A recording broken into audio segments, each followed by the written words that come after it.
Hi, I'm Paul Darley, and thanks for tuning into our August issue of Inside Darley. We are just back from the Fire Rescue International Conference that was put on in Charlotte, North Carolina by the International Association of Fire Chiefs. And I'll tell you, it was a great show, and Charlotte was just an amazing city. They were a great host city for this show, and they've also become a great Darley customer. Right now, City of Charlotte, which has an ISO rating of #1, one of 200 fire departments across America with that rating, has standardized entirely on Darley EM 2000 GPM two-stage pumps. So they're under the light leadership of Buddy Caldwell at their fleet, as well as John Hanna, their outgoing fire chief, and Luther Fincher before him. We're really excited to have them on, and congratulations to that wonderful city that's 17th largest in America, and again, one of the fastest growing cities in America. While there, probably one of the big buzzes at the show was that Pierce unveiled a new industrial pumper, and it featured our new 6,000 GPM 2 ZSM pump, which is the largest GPM pump available on the market. It was just introduced or demonstrated the week before down at the Texas A&M Industrial Fire School, where, if you can imagine, we flowed over 10,000 GPM. Wayne Hobley, our chief engineer, and Kyle Darley, who was the primary project engineer on this project, were both there, and we set what we believe is a new world record, flowing from draft 5,750 GPM at 100 PSI, I believe, and it's going to be we're working with Guinness right now on a new world record for that, so very exciting. And I'll tell you, the weekend before that, we had our family meeting, which we as a family business is kind of best practices for family business, where the family goes off-site, and we discuss some business issues, but most of the issues, how they relate to onboarding future generations and that things of that nature. And the second article attached here is written by a close friend of mine, Scott Robinson of the Robinson Resource Group, LLC.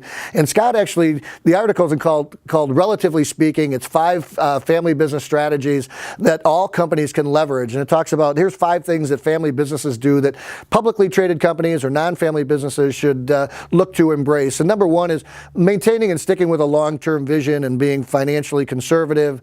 Number 2 talks about employee loyalty and the lower turnover rates that family businesses have in terms of employee turnover and why that takes place. Number 3 is the deep relationships that take place both with employees as well as with customers and suppliers, and how that is somewhat unique to family businesses, partially because your name is on the building.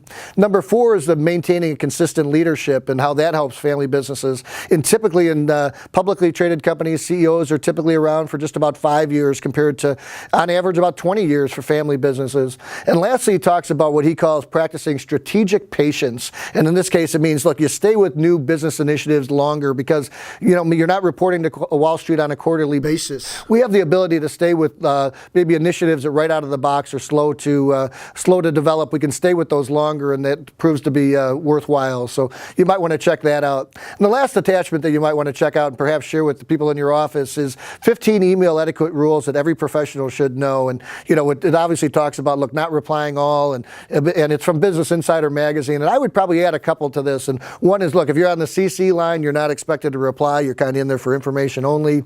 And we actually use in our company what sometimes would be called NRR, which is no response requested. And it kind of cuts down on a lot of the, thank you, you're welcome type of emails that have a tendency to take place, and particularly if you don't want to be copying all on those type of things. So, and I'll tell you, if you like those type of blogs and those type of articles, hopefully you'll look for my new book. It's going to be called Sold. It's coming out here this fall, probably within the next 90 days. And it's about relationship selling and how to sell more, but also how to work your way up the corporate channel by using emotional intelligence and authentic leadership, and then what to do once you get there. And if you have any ideas on maybe things that you found successful or helpful in your business or in your fire department or in your military branch, I'll tell you, I'd love to have you reach out to me at pauldarley@darley.com or at the below office line or below cell phone number, and let me know. I'd love to catch up with you and add those to my book before we go to print. So thanks for tuning into this issue of Inside Darley. If there's anything we can be doing to support you, we hope you'll reach out to us.